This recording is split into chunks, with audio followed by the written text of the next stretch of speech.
शौर्य की धरती अजमेर को प्रणाम करता हूँ और अजमेर के जो आप प्रबुद्ध जन हैं उनको भी प्रणाम करता हूँ।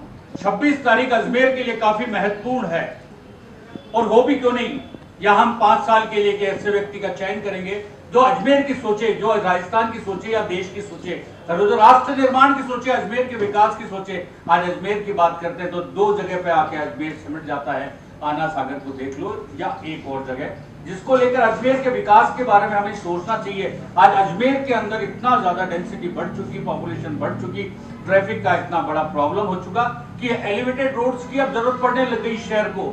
इस शहर को मेट्रो की भी जरूरत पड़ने लग गई। अजमेर का विकास किस तरीके से होगा, कौन किस तरीके से सपने लेके चल रहा है, आप सब बैठे हैं, आप सबसे बातचीत होगी, बातों के अंदर कुछ चीजें निकलेगी, आप बेबाक अपनी बात कहें। तो हम शुरुआत करते हैं आज के कार्यक्रम की। तो शुरुआत करते हैं सुनील जी आपसे, आइए। मैं सुनील दत्त जैन अनेक प्रकार की सामाजिक सांस्कृतिक संस्थाओं के साथ जुड़ा हुआ हूँ और आज इस चुनावी चौपाल अथवा चुनावी जंग के कार्यक्रम में यहाँ पर अपने विचार को साझा करने के लिए उपस्थित हुआ हूँ। सुनील दत्त जैन। सुनील जी, आप क्या मानते हैं कि किस तरीके की चीजें आज के अजमेर को चाहिए और अजमेर अब तक किन चीजों से वंचित है? ये चुनाव का आधार क्या है, ये चुनाव किस दिशा में जाएगा? शायद आपकी बात से अलग मैं एक बात कहना चाहूँगा। ये देश की सबसे बड़ी पंचायत का चुनाव है। उस पंचायत का चुनाव है जहाँ पर देश के भविष्य का निर्धारण होता है। इसलिए छोटे मुद्दों पर विचार न करके राष्ट्रीय मुद्दों पर अगर हमने विचार किया और उसके हिसाब से हमने अपना मत निर्धारित किया तो शायद इस लोकसभा के चुनावों का हमारा चयन ज्यादा श्रेयस्कर रहेगा।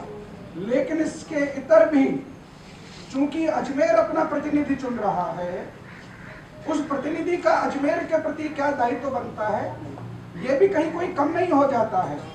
लेकिन ज्यादा महत्वपूर्ण इस समय यह है कि देश के लिए, देश की सुरक्षा के लिए, आंतरिक एवं बाह्य सुरक्षा के लिए, देश ने जो इतने वर्षों तक आतंकवाद का दंश झेला था उसका निर्मूल किसने किया, देश के विकास को पहिया किसने उसकी गति तेज की, इस सब को भी ध्यान में रखते हुए हमको अपना मत निर्धारित करना चाहिए।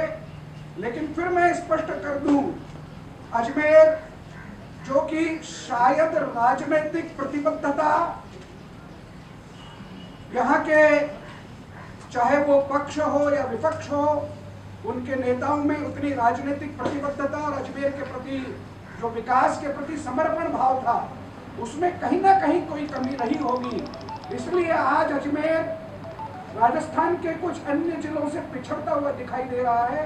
मैं आशा करता हूं इस बार हम ऐसा प्रतिनिधि चुनेंगे जो देश और समाज और वहां पर तो अपना मत निर्धारित करेगा ही, लेकिन अजमेर को विकास का एक नया प्रतिमान देगा।